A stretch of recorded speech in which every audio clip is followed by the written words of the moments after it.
परमात्मा श्री राधा कृष्ण के चरणारविंदों में शतकोटि नमन बंदन। मित्रों को, जिज्ञासुओं को, धर्म प्रेमियों को, ज्योतिष विज्ञान प्रेमियों को हर हर महादेव, बम बम भोले, नमः शिवाय। मित्रों, ग्रहों में बृहस्पति ग्रहों का प्रधानमंत्री है, ऐसा ज्योतिष शास्त्र में मनीषियों ने कहा है। प्रधानमंत्री है यानी मंत्रणा देने वाला। बृहस्पति को धर्मशास्त्र में, पुराण आदि में, ज्योतिष शास्त्र में भी गुरु कहा जाता है। गुरु यानी ज्ञान, नीति, सुमति, और क्यों देवताओं का गुरु है। इंद्रादि देवताओं का, सूर्यादि देवताओं का, सभी देवों का गुरु होने का गौरव प्राप्त है। अर्थात जिसका सम्मान इंद्रादि स्वर्ग के देवता करते हो, जिस स्वर्ग को प्राप्त करने के लिए मनुष्य जीवन भर प्रयास करता है, तब भी स्वर्ग प्राप्त होता है या नहीं होता है, ये भी नहीं कहा जाता है। स्वर्गीय लिख दिया जाता है। लेकिन अब वो बृहस्पति कितना महान ज्ञानी होगा, वो ग्रह कितना ज्ञानी होगा कि जिसका ज्ञान का गौरव ब्रह्मा, विष्णु और महेश के समान है। और बृहस्पति को परब्रह्म कहा गया, जबकि बृहस्पति स्वयं ब्रह्मा के बाद ज्ञान में बृहस्पति का ही नंबर आता है। संसार में जो भी चर अचर, जो भी सृष्टि है, उसमें ब्रह्मा जी के पुत्र होने का गौरव तो बृहस्पति को प्राप्त है ही। ब्रह्मा जी के पुत्र हैं बृहस्पति देव। तो एक सबसे बड़े ज्ञानी तो उनके पिताश्री है ब्रह्मा जी, और दूसरे नंबर पर बृहस्पति, इसीलिए वो सुर गुरु कहलाते हैं, देव गुरु कहलाते हैं। क्योंकि बृहस्पति बुजुर्ग है, वृद्ध है। बृहस्पति को अत्यंत ज्ञानी, विवेकशील, नीतिज्ञ, धैर्यवान, आध्यात्मिक विद्या, आध्यात्मिकता, धीर, गंभीर, महात्मा, विमलात्मा, संत, विद्वान, उदारता और दयालुता की साक्षात प्रतिमा, साक्षात मूर्ति, प्रभावशाली, विद्वता, शांत, सौम्य माना जाता है बृहस्पति को। इतने गुणों से विभूषित किया है ऋषि पाराशर ने बृहस्पति को, इतनी उपाधियां दी हैं। और वराहमिहिर ने तो कहा है कि बृहस्पति ग्रहों का प्रधानमंत्री है। नीति शास्त्र, पवित्र विद्याएं, आध्यात्मिक ज्ञान और धर्म पर तो बृहस्पति का पूर्णाधिकार सुरक्षित है। इसीलिए पुराणों में ब्रह्मा का पुत्र माना जाता है बृहस्पति को। बृहस्पति सौम्यता, विनय, कला, सुशीलता और भारतीय वाङ्मय में बृहस्पति को देवगुरु, देव पुरोहित और ब्रह्मपुत्र पुकारा है। काल पुरुष का ज्ञान है बृहस्पति, और सुख है। ज्ञान भी है, और ज्ञान होगा तभी तो सुख प्राप्त होगा। अज्ञानी को सुख कहां से मिलेगा, वो तो भटकेगा। तो जिनका बृहस्पति अच्छा है कि वो काल पुरुष का ज्ञान है, निवृत्ति मार्ग, आध्यात्मिकता, सुख और ज्ञान का प्रधानतम ग्रह है। सबसे महत्वपूर्ण, जैसे मंत्रियों में लोकसभा के जितने भी मंत्री हैं उनमें प्रधानमंत्री सबसे महत्वपूर्ण होता है, सर्वसम्माननीय होता है। ऐसे ही बृहस्पति को ज्ञान प्रधान होने के कारण और प्रधानमंत्री माना जाता है और सुख का एकमात्र ग्रह बृहस्पति है, सुख देने वाले ग्रहों में। बृहस्पति को कहा गया है, श्लोक आता है ज्योतिष शास्त्र में, देव मंत्री विशालाक्ष। बृहस्पति देव कैसे हैं कि देवताओं के प्रधानमंत्री, देव मंत्री, विशालाक्ष जिनके सुंदर और बड़े नेत्र हैं, सदा लोक हिते रतः, जो संसार के कल्याण की भावना से हमेशा अपना दिव्य ज्ञान प्रकाशित करते हैं, देते हैं। अनेक शिष्य ही संपूर्ण, अनेक उनके शिष्य हैं, यानी जिसके पास ज्ञान है और जिस क्षेत्र का, जिस विषय विशेष का जो ज्ञानी है, वो ज्ञान अच्छे बृहस्पति के कारण ही है। संपूर्ण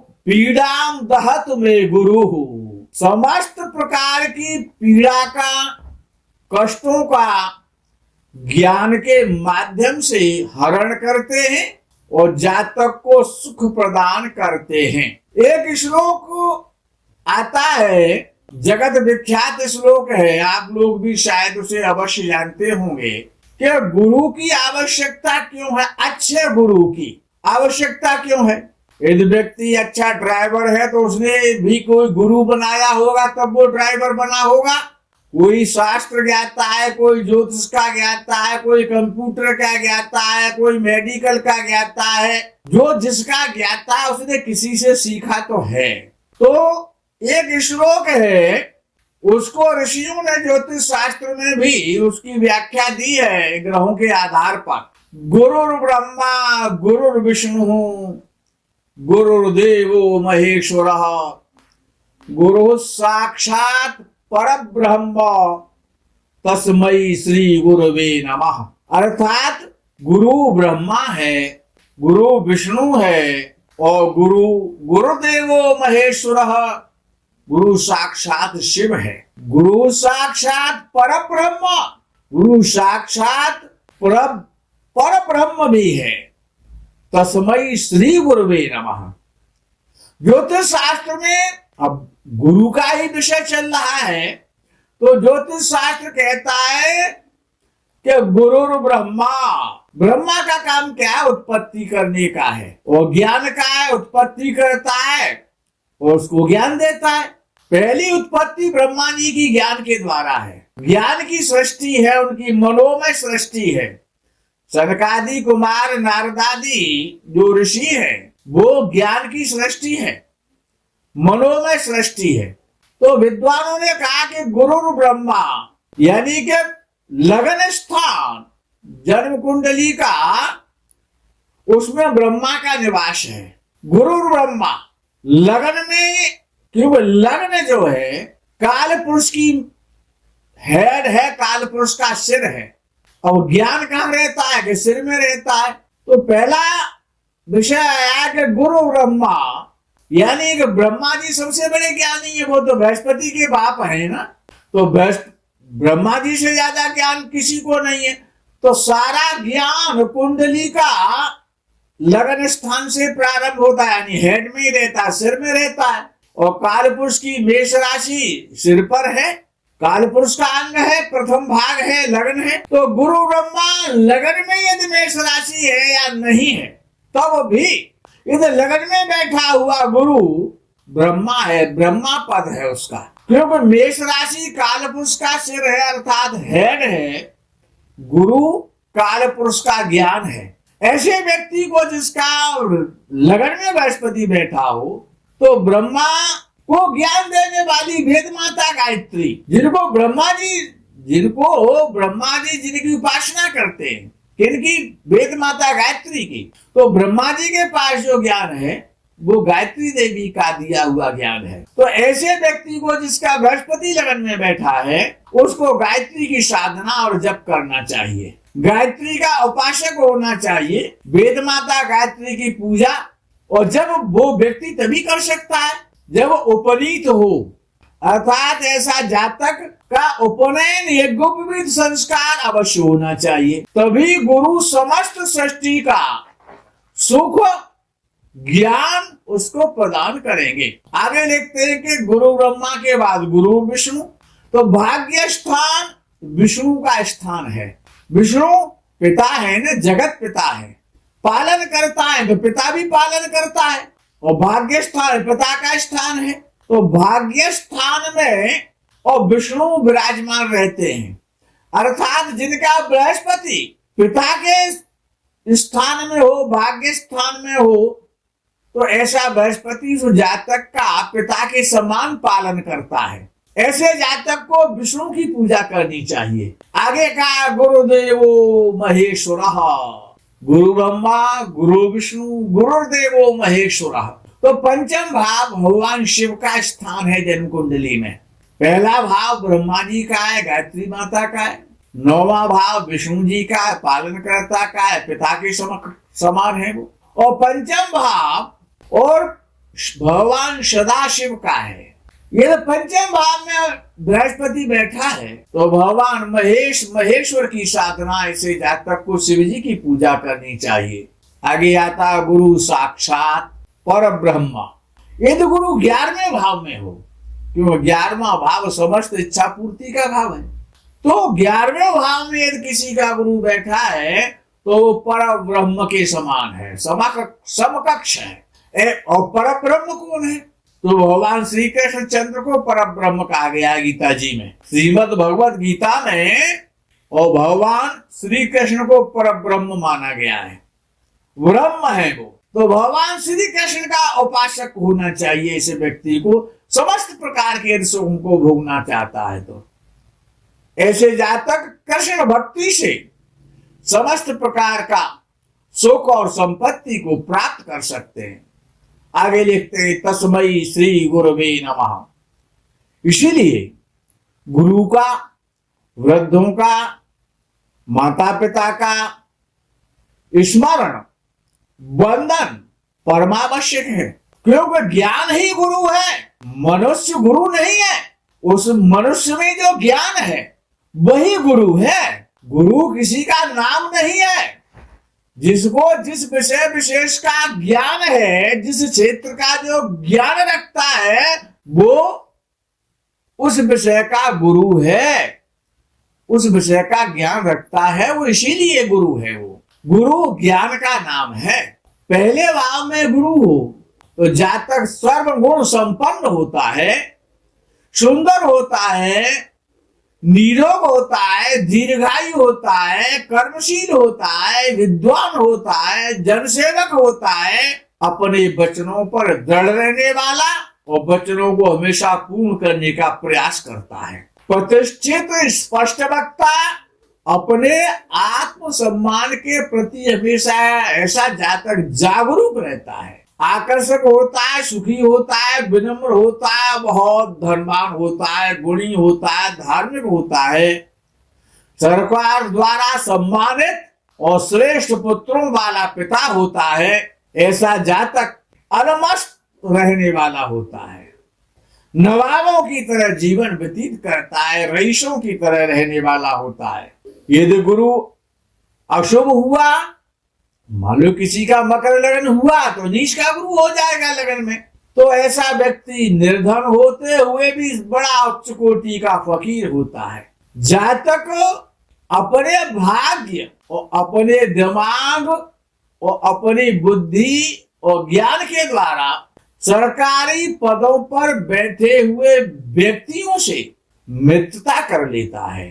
भूमि, भवन, वाहन, जायदाद समस्त प्रकार का सुख भोगता है, लेकिन ऐसे जातक को जिसका लगन में गुरु बैठा हुआ है, उसको किसी से कुछ कभी मांगना नहीं चाहिए। कहा भी तो है कि मांगत मांगत मान घटे, प्रीति घटे नित के ढंग जाए, ओछे के संग में बुद्धि घटे और क्रोध घटे मन के समझाए। जिसका गुरु लगन में बैठा है, यानी प्रथम भाव में बैठा हुआ है, तो जीवन में कितना ही कष्ट क्यों ना आ जाए, वो कष्ट तो चला जाएगा। लेकिन ऐसे व्यक्ति को कभी भी किसी के सामने सिर झुका करके और हाथ फैला करके कभी कुछ मांगना नहीं चाहिए, नहीं तो दरिद्र हो जाता है। यह धनवान रहना चाहता है, सुखी रहना चाहता है, सम्मान से जीवन यापन करना चाहता है, तो ऐसा व्यक्ति किसी से कभी कुछ मांगे नहीं।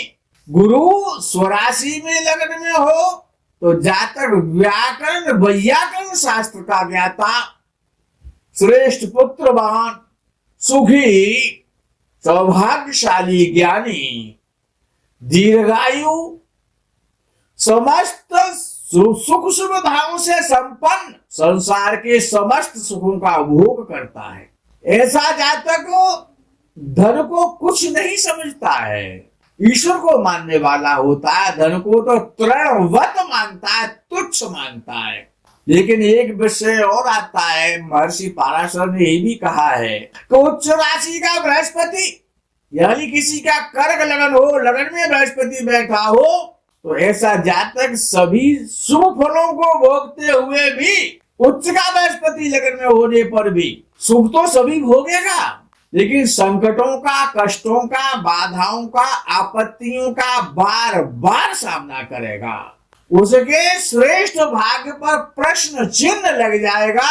विद्वानों के अनुसार उच्च का बृहस्पति लगनस्थ हो तो हर छठवें और 12वें महीने में, छठवें और 12वें साल में हमेशा व्यक्ति आपत्ति ग्रस्त हो जाता है, उस पर विपत्ति आती है, परेशानी आती है।